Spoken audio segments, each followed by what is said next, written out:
Esrarengiz bir kaza sonucu bellek kaybı yaşayan, bu nedenle Gizem adıyla anılan genç kadının tek bir isteği vardır: kendi gerçeğine ulaşmak. Bir süre hastanede kaldıktan sonra özel bir kliniğe yatırılan Gizem, bu kapalı ortamda hayal bile edemeyeceği travmalar yaşamış genç bir kadınla ve onun özel olarak ilgilenen Doktor Orhan'la ilişki kurar. Zamanla kendinde unutuşun o sımsıkı kilitli kapısını aralayacak gücü bulan Gizem, hatırladıklarıyla kumpaslar, entrikalar ve rastlantılarla örtülü Türkiye'de yaşanan bu karmaşık günleri de içine alan esaslı bir kasırgaya kapılmış gitmekte olduğunu görecektir diyerek kitabın en öz halini beyan eder. Birinci baskısında 150 bin adetlik tirajı yakalamış olan ve Türkiye'de özellikle genç hanımefendilerin bir kısmının beğenerek okuduğu ya da birbirlerine tavsiye ettiği bir yazarımızdan bahsedeceğiz bugün, Ayşe Kulin. Genellikle romanlarında kadını her zaman ön plana çıkarmayı tercih eden Ayşe Kulin'in kadının toplum içerisindeki güçlendirilmesi, bireyselliği, bununla beraber başarıyı elde etmesi, bununla beraber toplumda söz sahibi olmasını her zaman merkeze koymuştur. Evet, bu zamanımızın koşulları altında özellikle pek çok yaşanan sürecin sonucunda kadınlar üzerinde ya da genç kızlarımız üzerinde etkili olduğu söylenebilir ama her ne hikmetse Ayşe Kulin her seferinde ezilen kadın travmasını genellikle dini bir argümanla birleştirmekten geri durmaz. Bu kitabında da satırların arasında ne yazık ki onu görüyor olacağız birazdan beraberce.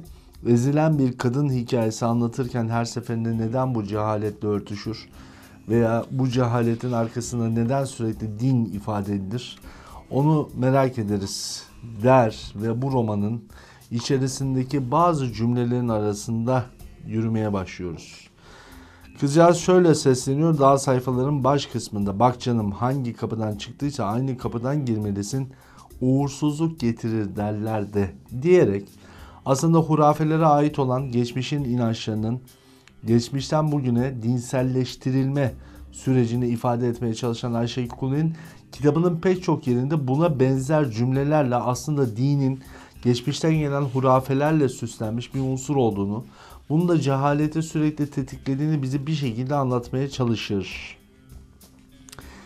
Baba der. Ayşe, baba erkek çocuğunun okuldaki gidişatından memnun değildi. Anne ise babanın oğlunun üzerine fazla gittiğini düşünüyordu diyerek Türk toplumunda annenin özellikle erkek çocuklara çok büyük bir özgüven verdiğini, kızları ise ikinci plana atanların anneler olduğunu söyler. Kadını anlatırken diğer kadını anne sıfatıyla gündem ederek bu sefer insanları sıfatlardan alıkoyacak cinsel kimlikleriyle ön planda olmasını öğretmeye gayret eder Ayşe Kulin. "Sen hasta değilsin ki abla, kazadan dolayı sadece hatırlamıyor musun, öyle dediler.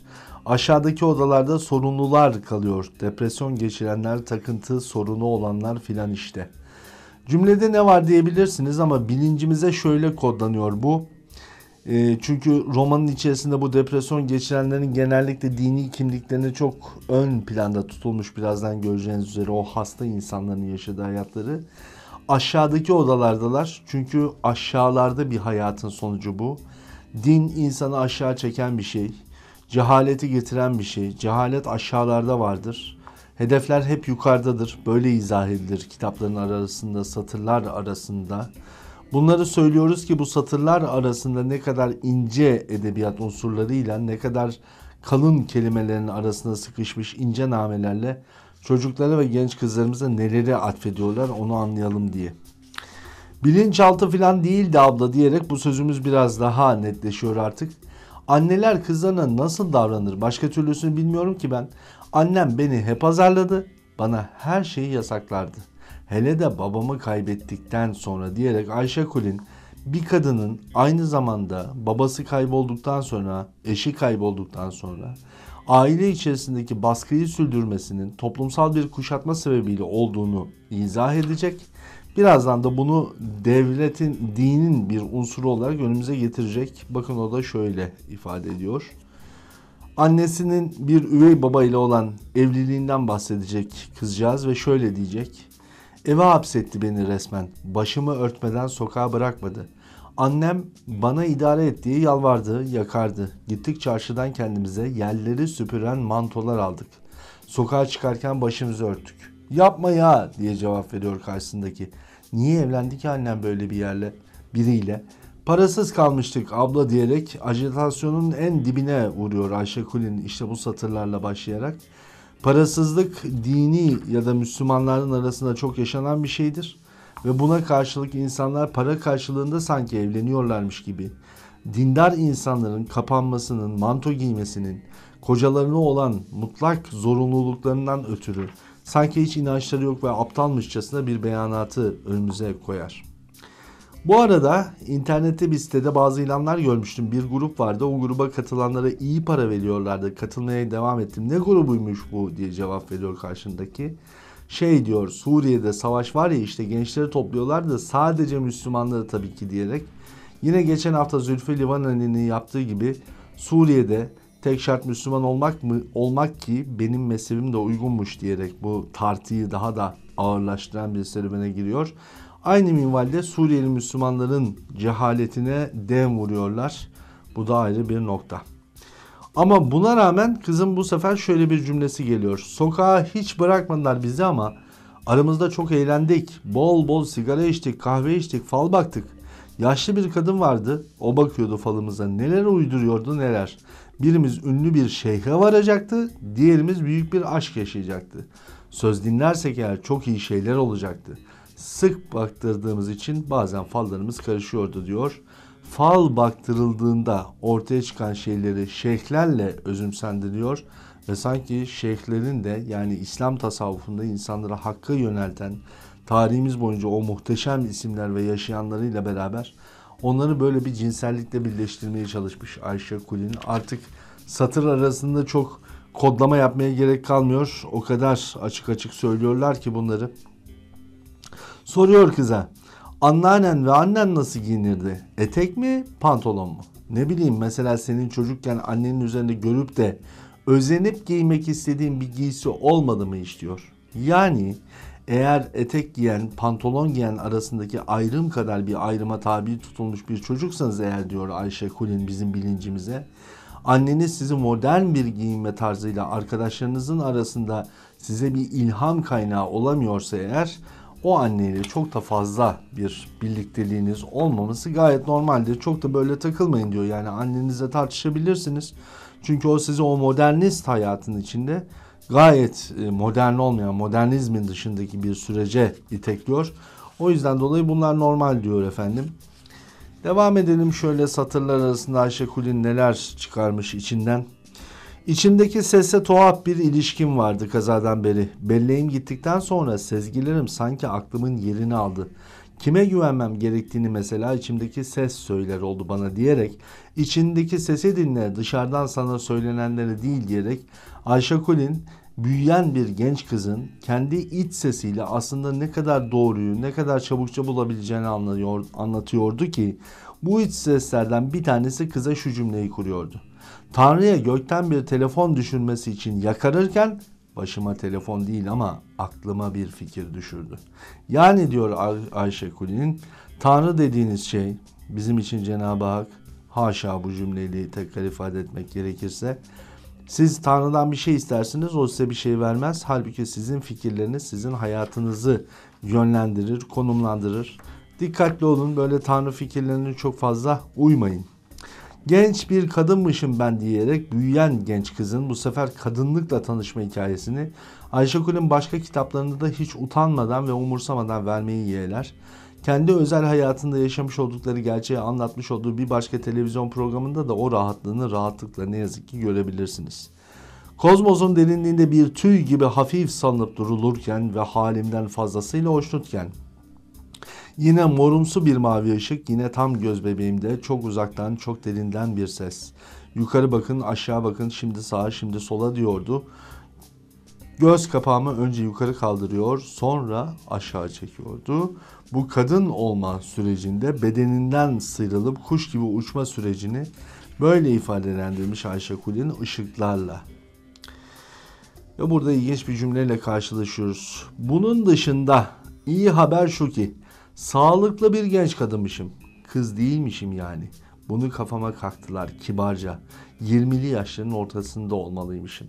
Yani 20 yaşına gelen bir kızcağızın evlilik dışında yaşamış olduğu bir ilişkiyle ona verilmiş ve ikram edilmiş hayatının kıymetli olarak adlandırılan bekaretini kaybetmesinin ne kadar da normal bir süreç olup onun kadınsallığının önündeki bir engel olarak ifadelendiren Ayşe Kulin, bütün kızlarımızı bu konuda büyük bir rahat olmaya, sakin olmaya, içinden geldikleri gibi davranmaya tabiri caizse davet ediyor.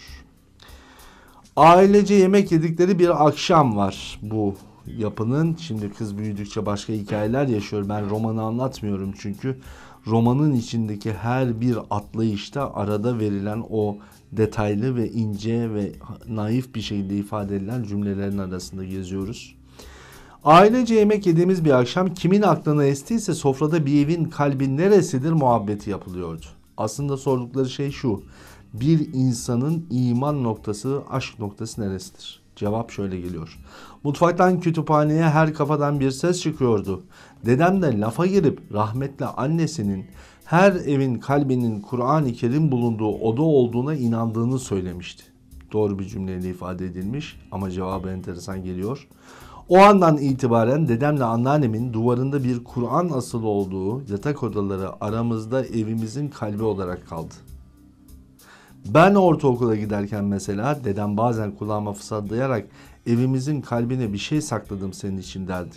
Hemen yatak odalarına koşup yatağa çıkar, elimi duvardaki atlas kesenin içine sokardım ve bir zarfın içinde bazen bir 10'luk bazen bir 20'lik bulurdum kesenin dibinde. Şimdi burada önemli bir hakaret var. Bilmiyorum bu hakaretvari cümleleri ne yazık ki kim inceliyor, kim niye soruşturmaz diye. Çünkü Kur'an-ı Azimüşşan özellikle duvara asılır. Bu apayrı bir konu, anlatırız inşallah. Ama bizim kültürümüzde ve inancımızda ve hayat biçimimizde Kur'an-ı Kerim asla ve katiyetle yatak odasına konulmaz.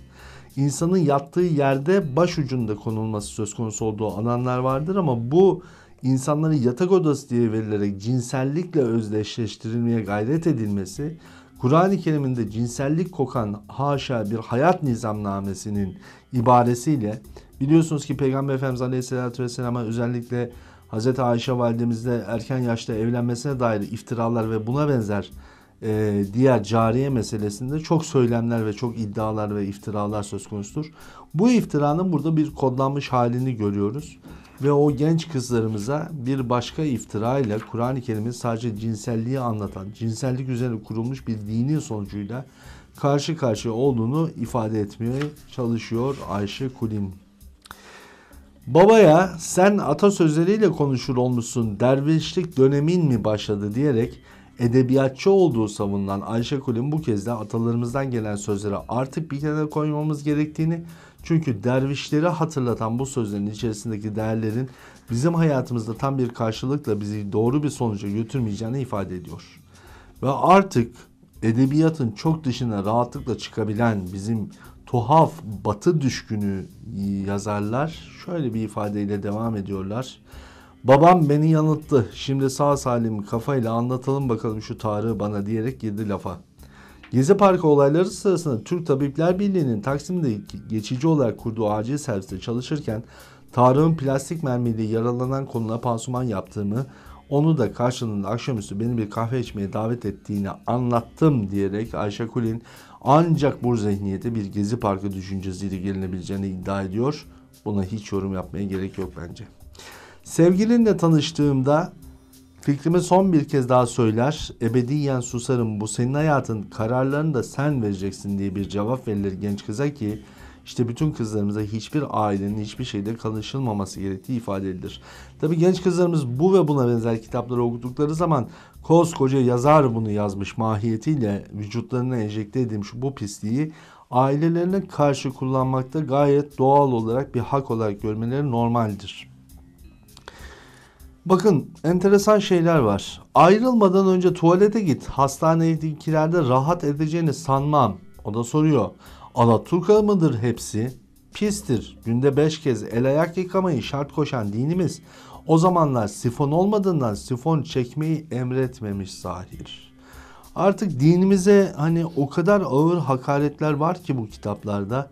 Eskiden biraz daha naif yapıyordu eskiler bunu. Şimdi yavaş yavaş Cumhuriyet dönemi yazarlarımızı da getireceğim gözünüzün önüne. Hani o çok Türkçülükle iddia edilen, çok dini mübin diye ifade edilen ya da dinimizin dışında olmadığı ifade edilen yazarlar neler yazmış o satırların arasında da gezeceğiz ama bilin istiyoruz bu insanlar bu kitapları yüz binlerce adetle satarak genç kızlarımıza ne anlatıyorlar. Sanki bir daha hiç görüşemeyecekmişiz gibi sımsıkı göğsüne bastırdı beni ve yine kendi tarzına yabancı bir cümleyle veda etti. Allah'a emanet ol sevgili kızım. Gülümsedim. Demek yaşlanınca herkesin işi Allah'a düşüyordu. Bakalım Ayşe Kulin, sen de yaşlanınca bakalım ne olacak? Sen kimin eline düşeceksin? Bu umutsuzluk ve ümitsizlik ikliminde ümit var olan tek hayat biçiminin iman olmasına nazaran iman sahiplerinin bir ümitsizlikle yaşlandıklarını ona doğru koştuklarını ibaresi bizlere şunu anlatıyor. Genç olun, genç kalın, hayatınız boyunca genç kalmanın formülü dinden ayrı yaşamak. Koğuştaki 3-5 sandalye başkaları tarafından kapılmışsa açıyordum taburemi. Ziyaretçilerin çıkış saatine kadar oturuyordum sevgilimin dizinin dibinde. Asla sevgiliden ayrılma diyor Ayşe Kulin. Çünkü hayatın en lezzet alacağın alanında benim kitabımı bile okuma, inşallah okumazlar. Onu bile okuma çünkü sen hayatın lezzetini kaçırıyorsun böyle yaparak. Yine lise yıllarımızda Cemil bana Genelev sokağının ben ona operanın yerini gösterdim. Genele ve onun teyzesinin oğullarıyla operaya annem, babam ve kız kardeşimle gittik diyerek bu içeride yaşamış olduğu bir başka serüveninde tanışmış olduğu bir başka insanla olan hikayesinden bahsediyor. Burada çok garip bir durum var. Çok fazla detaya girmek istemem ama nihayetinde şunu bahsediyor. Evet, her ikisine de gidin, her ikisini de yaşayın. Opera ile genel ev arasında yaşayacağınız hayat size bu gerçekleri, sokağa gerçekleri öğretecektir. Yoksa sokaklardaki fakir, fukara bunlarla uğraşarak, bunların peşinde koşarak, uyuşturucu batağına düşmüş, kumara alışmış çocuklarla değil, işte bir genel eve gidersiniz, keyfinize, bir de operaya gidersiniz, sanatınıza. Her ikisi de hakikatten uzak bir ömür tüketin gidin diyor Ayşe Kulin. Neticede her ikimiz de insanlar için ömür tüketiyoruz. Siz sağlıklıları, biz selametleri için. Ömür tüketiyorlarmış sağlık çalışanları ve selamet için uğraşıyormuş bir şey öğretmeye gayret edenler ama ömür tükeniyormuş başkasına hizmet ederek. Hizmet etmeyi bir kenara koyun diyor Ayşe Kulin. Çünkü hizmet ömrü tüketir. Kızım, Eroş'um merak etme huyum hiç yoktur ama beni bile telaşlandırdın, arayı çok açtın bu sefer, iyisin değil mi diye telefonla arayan anne kızına ulaşamıyor. Bu da doğal bir şey diyor Ayşe Kulin. Herkesin bir hayatı var ya. Annen her aradığında telefon açılır mıymış hiç? Kafana göre yaşayacaksın. Onun da senin saatlerine saygı duyması gerekiyor diye bahsedilir. Oldukça anne ile kızı çocuğu arasında yaşanan terbiyesizce şeylerden bahsediyor burada. Ama bakın burada bir başka satır arasında yine bir dine hakareti bu kadar ifşa etmesi artık satır arasında söz bırakmıyor. Şarap iyi geldi dedi. Öyledir şarap. Mitolojik tanrıların içkisidir. Kendi tanrısı bile var. Gözünü sevdiğim şarabın. Dedem anlatırdı bana Yunan mitolojisini. Hayret ve ilgiyle dinlerdim aralarında kavga eden birbirlerine tuzak ve pusu kuran, gözleri birbirlerinin karılarında, kocalarında, kimi çapkın kimi hoyrat pek aza adil bu egoları şişkin tanrıların hikayelerini. Böyle bir dede tanıyorsanız eğer ben de tanımak isterdim açıkçası. Çünkü Türkiye'de yaşarken adın Müslüman olan bir ismin bu hikayeleri anlatıyor olmasından çok belki bir dinsiz bir dededen bahsediyor olabiliriz ama çok fazla denk gelebileceğimiz bir şey değil ama çocuklarınıza bunları anlatın ki diyor Ayşe Kulin. Onlar tanrıların aslında kendi tanrılardan bahsedilirken bunların egosal tatmin üzerine oluştuğunu ve insanın bunları meydana getirdiğini ve kendi günahlarıyla tanrıları bezediğini bilsinler. Bilmem Nurten çünkü ben pek ender içki içerdim. Esarette ve gurbette içiliyormuş meğer. İnsanın acısını alıyor, derdine ortak oluyor içki der Ayşe Kulin. Kızlarımıza yeni bir formül verir. Dertlenince bir içki, 2 kadeh rahatlarsın kızım der. Bu bir kadın dayanışmasıdır demek isterdim. Siz erkeklerin belki de hiç anlamayacağı bir ruh birliğidir diyerek Ayşe Kulin zannedersem kendi özel hayatından kaynaklanan erkekleri olan düşmanlığını burada başlar sona doğru ortaya koymaya. Hayatın sillesini de yese sizlerden yardım talep etmek, sizin kanatlarınız altına sığınmaksızın İki ayağının üzerinde doğrulmuş fırtınalara göğüs germeye çalışan yalnız kadınların dayanışmasıdır. Uf, acayip savaşa giden kadınlar yani sanki. Ama nihayetinde acıklı olan hikaye, savaşa giden kadınlar hep dinle savaşırlarsa ayakta kalabiliyorlar. Müslüman bir kadın bunun çektiği eziyet ve çileler, o anneliğin tatlı, naif halleri, bizim onlarla, genç neslin onlarla yaşadıkları, bunlardan hiç bahsetmiyoruz. Beni hiç alakadar etmiyor söyleyeceklerin. Kendine her ne için tehlike atıyorsan o kavga senin kavgan, benim değil. Sen beni kendi kavganına bulaştırırken fikrimi sormadın diyerek her koyun kendi bacağından asılır kızım. Sen de kafana göre takılacaksın elbette diyerek bir başka unsuru beyan etmeye çalışıyor. Kitabın içinde o kadar kirli, mahir sözler var ki bir önemli kısmını sizlere ifade etmeye çalışarak bizim bu alandaki boşluğumuzu bir kez daha ifadelendirmeye gayret ettim. Bir diğer tarafından sizler, ebeveynler ve genç kızlarımız bunları iyi bilsinler diye. Anneanneye geçiyoruz yine. At izinin it izine karıştığı, merhametin, saygının ve hukukun bittiği ülkede yaşamını istemiyorum demişti bana. Sürekli birilerinin öldürüldüğü, hiç bitmeyen bir gizli savaşın süre geldiği ülkede geleceği yok senin. Onun isteği oluyordu derken Türkiye'yi gerçekten Türkiye'de bütün bunların yaşandığını iddia ederek bütün kızlarımızı yurt dışında davet ediyor Ayşe Kulin. Güneydoğu'nun ağası zengin, halkı yoksuldur diyor. Ağalığın bittiği bir dönemde yeni yazılmış bir kitap bu tarihi anlatıyor. Haydi ben kalkayım Esra, bir an önce döneyim, kar iyice bastırmadan ve hemen senin şu gönüllü doktorluk işine de bir bakayım diyor. Ve sona doğru gelirken şu cümleyle karşılaşıyoruz. Yahudilerin ve topraklarından sökülmüş Türklerin genlerine taşıyan biri olarak ak akçe kara gün içindir sakla samanı gelir zaman türünden atasözleriyle doluydu kulaklarım. Sıcak dostlukları anımsatacak hırkaya karşılık çektiğim çilenin sembolü ceketi de der top edip sokuşturdum çantamın bir köşesine. Hep acılarını ajite ederek anlatmaya çalışan Ayşe Kulin, bu ve buna benzer genç kızlarımızı hayal ötesi noktalara taşıma gayretiyle pek çok edebiyat ödülü almış. Ama edebiyattan daha ziyade din ve Tanrı inancını yerle yeksan için bir ömrünü harcayan bir edebiyatçımız. Ne diyelim? İnşallah bizim kızlarımız okuyacaklar, büyüyecekler. Daha çok ve daha güzel edebi eserlerle insanın arayış sürecinde yaşayacağı gerçek hikayeleri anlatacaklar bize. Böyle içi doldurulmuş ve hep Ayşe Kulin'in bütün kitaplarını, hani bu kitabı okuduysanız Ayşe Kulin'in diğer kitaplarını okumanıza çok gerek yok. Hepsi aynı minvalde bir çark gibi döner durur. Ne diyelim? Sevgili hanımefendiler, inşallah sizler bu kitabı gördüğünüzde artık ne anlatacağınızı ve Ayşe Kulin'in kim olduğunu tanımışsınızdır. Ama size buradan bir vazife doğar ki artık bu romanların yerine yüz binlerce okunabilecek romanları yazmanın sırası çoktan size gelmiş geçiyor. Hadi kalın sağlıcakla.